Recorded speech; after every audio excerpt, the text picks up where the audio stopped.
آپ ڈیوائیڈ ہوا ہے جس نے اس پاور سٹرکچر کو ڈیفائن کرنا ہے، پولیٹیکل پاور سٹرکچر کو، آپ سمجھتے ہیں اس کی وجہ یہی ہے کہ نون لیگ نے ڈیلیور نہیں کیا؟ جی ہاں، ایک وجہ تو یہ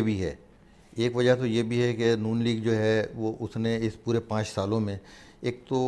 اس میں کچھ معاملات بھی ایسے رہے کہ وہ ان کی نیت کا بھی فقدان تھا اور حالات بھی ان کے مواقع صحیح نہیں رہے، مطلب مستقل جو ہے نا ایک ایجیٹیشن کی صورتحال کیفیت پیدا ہوتی رہی۔ اب وہ بدنصیبی ہے ملکی کی یہ وجوہات پیدا کیوں ہوتی ہیں؟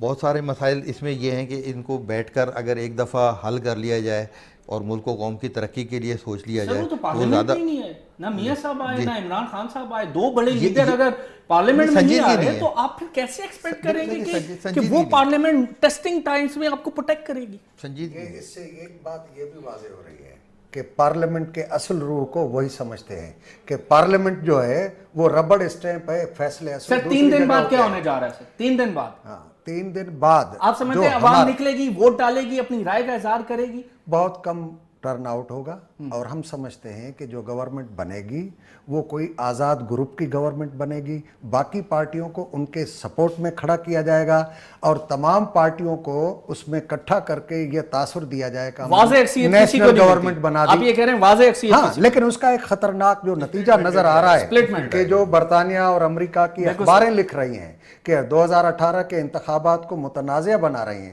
اس کے نتیجے میں اگر کوئی ایجیٹیشن شروع ہوا اور یہاں پر جو ہے وہ صورتحال خراب ہو کر ایک ایسی انارکی پیدا ہو سکتی ہے جو لیبیا اور عراق میں ہو گئی۔ بالکل صحیح ہے، بالکل صحیح ہے، اور یہ حالات جو ہیں وہ